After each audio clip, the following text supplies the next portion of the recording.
Guys, the first round of the 2009 NHL entry draft is over, and it's been a while since I've talked to you guys directly. For the last little while, I've been doing the Steve Dangle exclusives with upcoming draft prospects. 3 of them were actually picked yesterday in the first round. You should go check those videos out, but enough shameless self-promotion. Let's talk about round 1. First of all, John Tavares goes first overall to the New York Islanders. The thing with this pick is, for a while leading up to the draft, I really got the impression Hedman was going to be the first overall pick, but that didn't really seem to make sense from an Islanders standpoint. And that's not to say Hedman wouldn't have been a great fit. You never know. He might actually turn out to be the better player.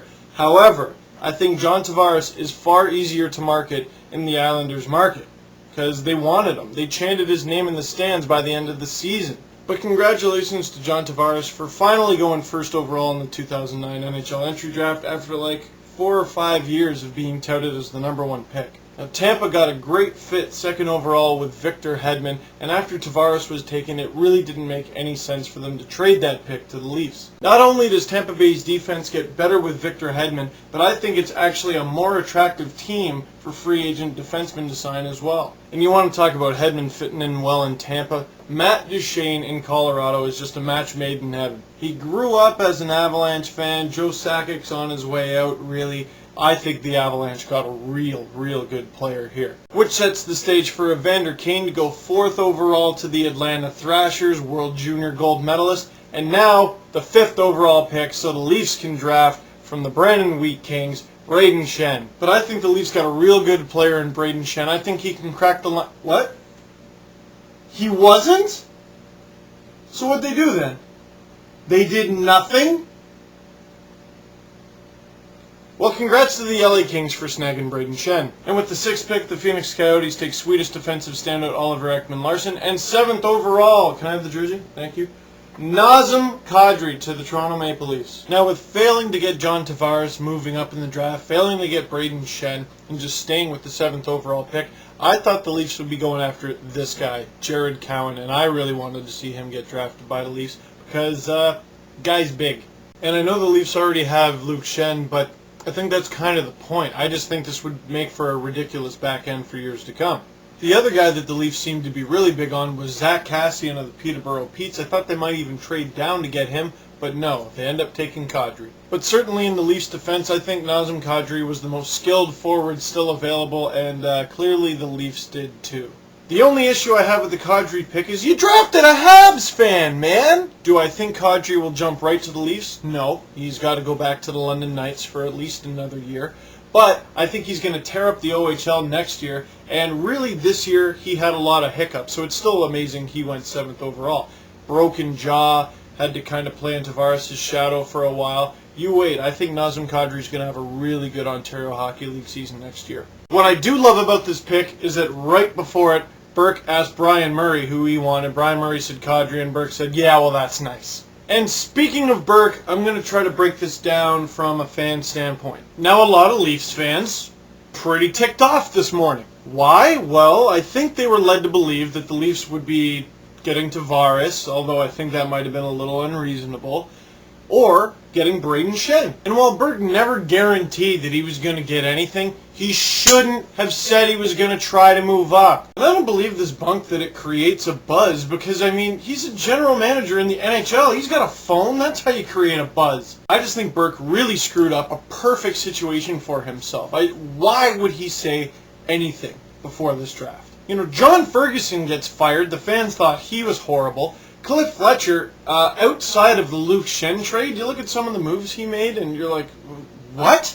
And now Burke comes in and, every fan in Toronto thinks this guy is just going to save the team. The sun shines out of his butt and there's going to be a parade in the city next year.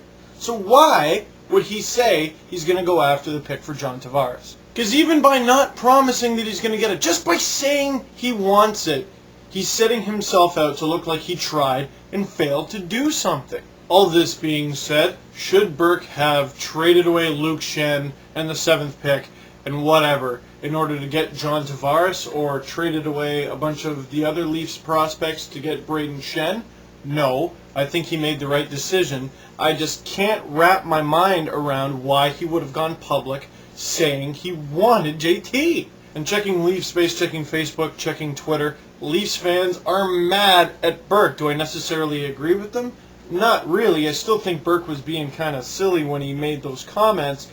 However, this guy really better get Jonas Gustafsson to get back in the fans' good books. Quickly skimming through the next few picks, the Sens get the guy I wanted in Jared Cowan. I think he's going to be a great addition to their blue line. Ryan Ellis, star from the World Juniors, goes to the Nashville Predators 11th overall. And the highest drafted player that I interviewed for the exclusive videos, Calvin DeHaan, surprises a lot of people and goes 12th overall to the New York Islanders. They traded up to get him. Here's a little side story to that. DeHaan and Tavares go to the Islanders after playing half of this past season with the Generals. And part of DeHaan's strength was making that first pass to JT. Admittedly, he's not the most bone-crushing defenseman out there. However, he's very good positionally and always seems to be in the right spot. 15th, the Ducks pick another guy. They went a little higher than a lot of people thought.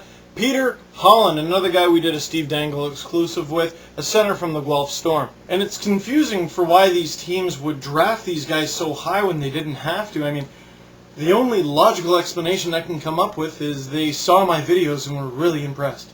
Okay, maybe not, but still, the last guy I spoke to that was drafted in the first round yesterday, 29th overall to the Tampa Bay Lightning, they traded up to get him. Carter Ashton of the Lethbridge Hurricanes. Now, a couple other side notes before we finish. I'd like to congratulate Louis LeBlanc for getting the biggest standing ovation that an 18th overall pick will ever get on draft day.